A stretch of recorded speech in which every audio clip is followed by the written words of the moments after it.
Faith, welcome, and thank you for joining us today for a Curiosity Friday. Yeah, thank you. Thank you for asking me, Eric. I'm flattered you wanted to interview me. Oh, sure. Well, you reached out to me late last week saying you had some books on UUism that you might not be needing, and Hmm. I parlayed this into a request to interview you because that's kind of what I do. Um, Great. for those of you who don't know you, let me do a quick introduction and you can then correct all the mistakes that I've made. Folks, this is Faith Van Horne, a former member of First UU Columbus.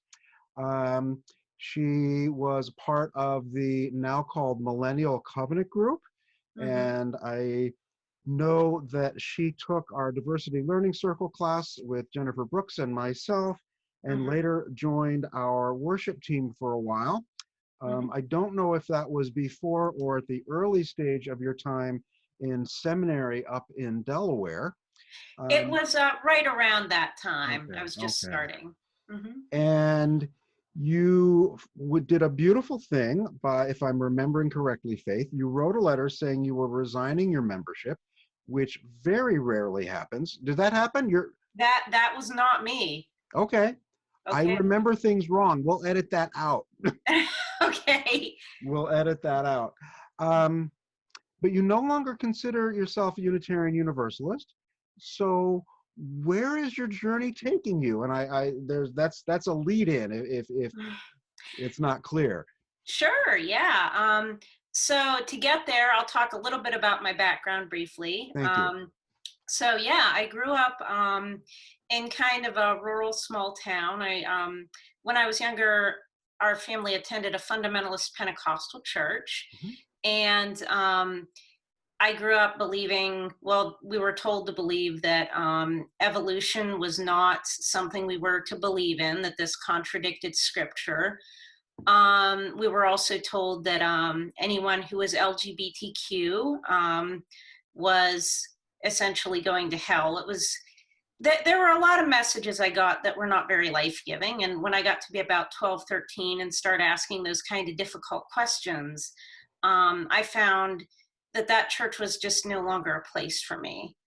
Um, so what happened is I started, I've always been an avid reader and learner. And so I started learning about different faiths when I was a teenager, found my way into neo-paganism and Wicca, and there are some UUs who are more into earth-based religions. And that's how I found my way to UU.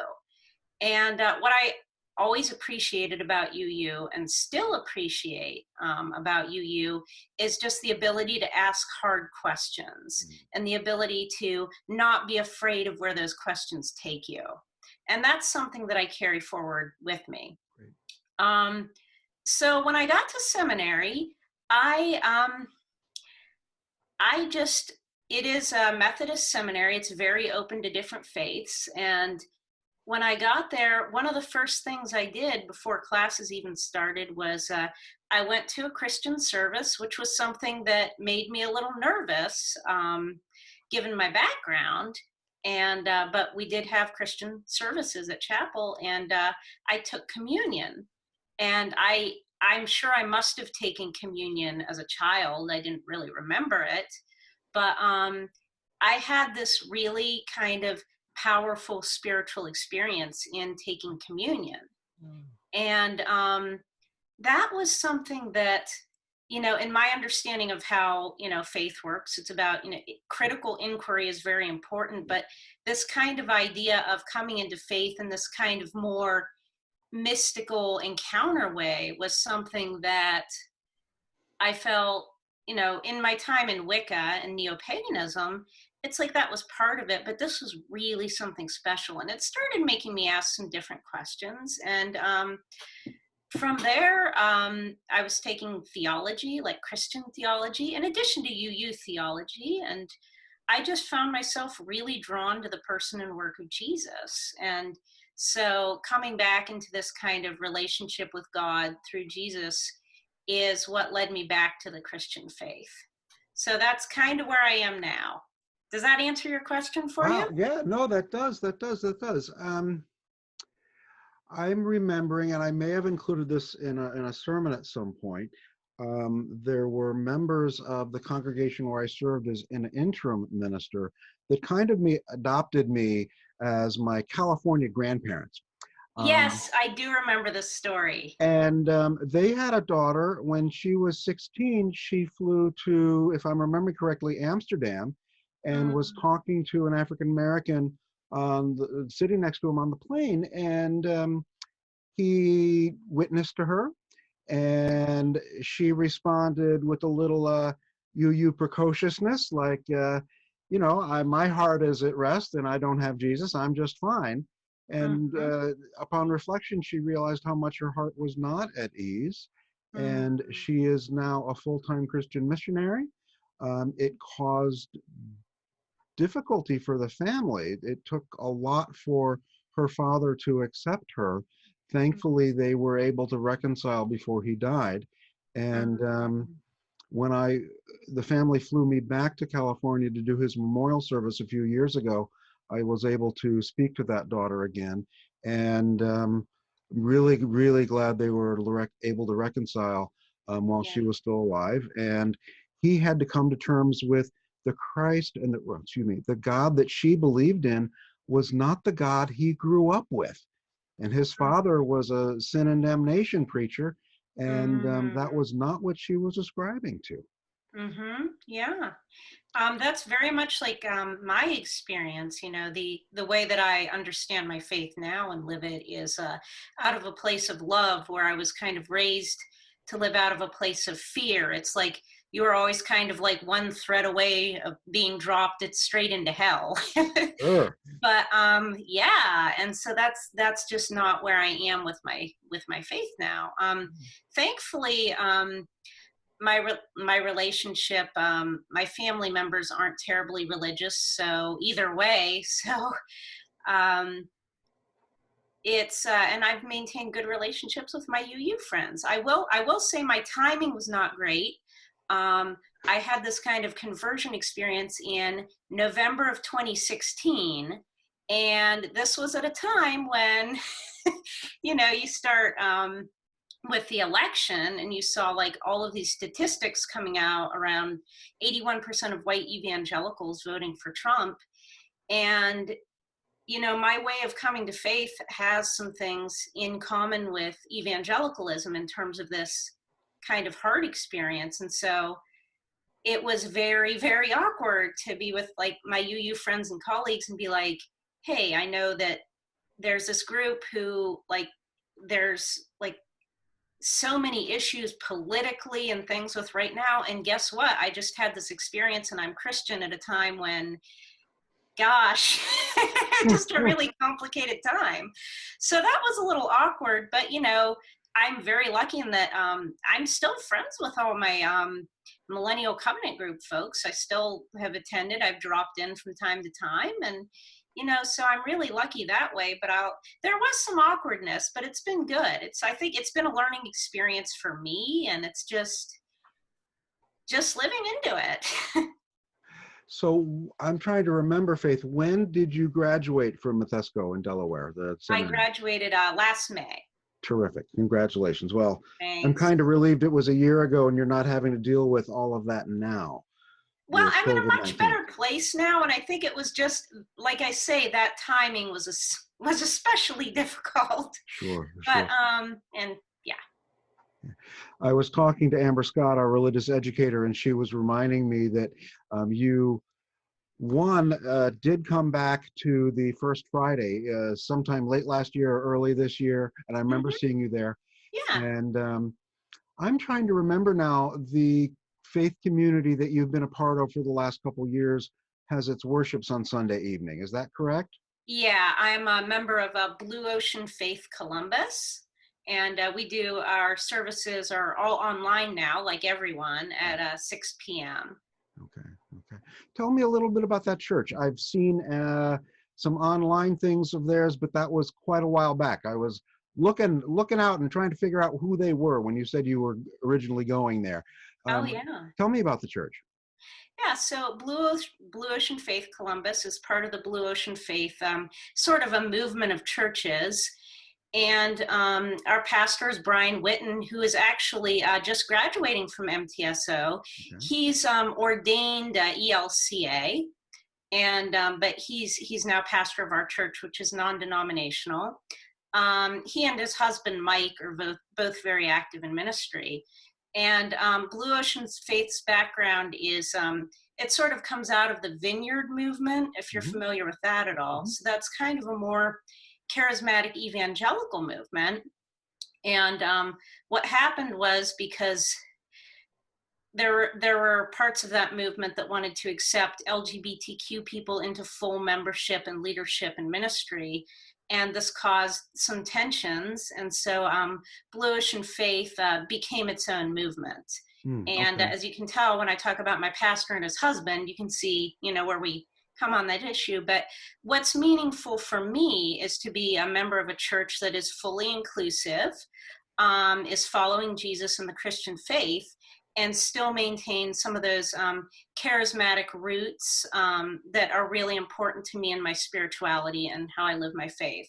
So I'm just having a really great experience there. Oh, I'm really glad to hear that, Faith. And also, a little while back, you let me know that you are continuing your theological education, and that includes a bit of an adventure. What can you tell folks at First UU about what your plans are at this point? Yes, I got accepted into the PhD program at the University of Birmingham in the UK. So, of course, I got accepted before everything with coronavirus. So as of right now, the plan is for me to be traveling to the UK in the fall. We're going to see what happens with that. The school, just like everyone else, is updating regularly, seeing what happens. And thankfully, I do have the option to do the program as a distance program, or at least for the first semester or the first year if need be.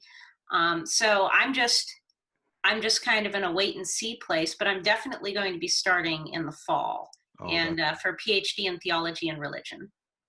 And do you have a sense of what you want to specifically be studying, what you're working on? Yes. As a matter of fact, the way the UK system works is it's actually very different than a PhD program in the United States. It's a PhD by research, and rather than like in the United States where you take a couple of years of coursework and then you culminate after you've taken all the coursework in writing a dissertation, you come in with a proposal for a dissertation. Oh my. Yeah. So it's like I had to know what I wanted to do going in. And so I've had very much a sense of what I want to do. So it really gave me a chance to think specifically about that. So my tentative dissertation title is A Pentecostal Theological Approach to Atonement for Survivors of Sexual Abuse. Yeah, I know, it's a mouthful. Well, my reaction is less to the mouthful than the topic. That sounds rich and painful and illuminating and hopefully healing. And I'm not talking, not being specific with you, but we need attention given to that. That's what prompted this research. When I was in school, I took classes in gender and theology. We took classes in sexual ethics. And this was right around the time of Me Too and kind of the corollary Church Too movement that talked about the ways that sexual abuse is prevalent in churches. And one thing that especially feminist scholars have been pointing out for decades is that the specifically American evangelical prominent view of atonement, which for those who don't know, is the Christian theology of the way in which Jesus's death on the cross is significant and what that means for salvation for Christians. And there has been a view of that prominent in evangelicalism that has been perceived, I think, rightly as abusive. And this is interpreted by a lot of people as the idea that God the Father sends his son to be murdered and take on all of his wrath. This is not a life-giving message, I think, for anyone. I mean, there are people who interpret that doctrine differently, but I think it can be especially painful for those who are survivors of abuse. and given our culture and the church, specifically survivors of sexual abuse. So what I discovered in my own research in seminary is this is a very actually modern new way of understanding what the cross means in the Christian faith. And so what I'm looking to do in my research is look at other ways historically that this has been understood, and the ways that people who are coming into the faith now from different contexts understand the cross and what it means to their faith. And I'm actually coming to this, a lot of people will think this is counterintuitive, but I'm coming at it from a Pentecostal perspective, because Pentecostalism, which frankly is the fastest growing segment of the church today, if you look where it's growing in the global south, in Latin America, in Africa, and Asia, it very much is taking on a Pentecostal character. And that's something that I want to delve into. Pentecostalism deals a lot with not only like the thinking aspect of faith, but what it means to engage like in our bodies and in our feelings with our faith. And bringing that into conversation with trauma studies. I don't know if you've done much work with trauma studies, but the way that the body holds trauma, it holds it in a very physical way. And Pentecostalism is a very physical faith.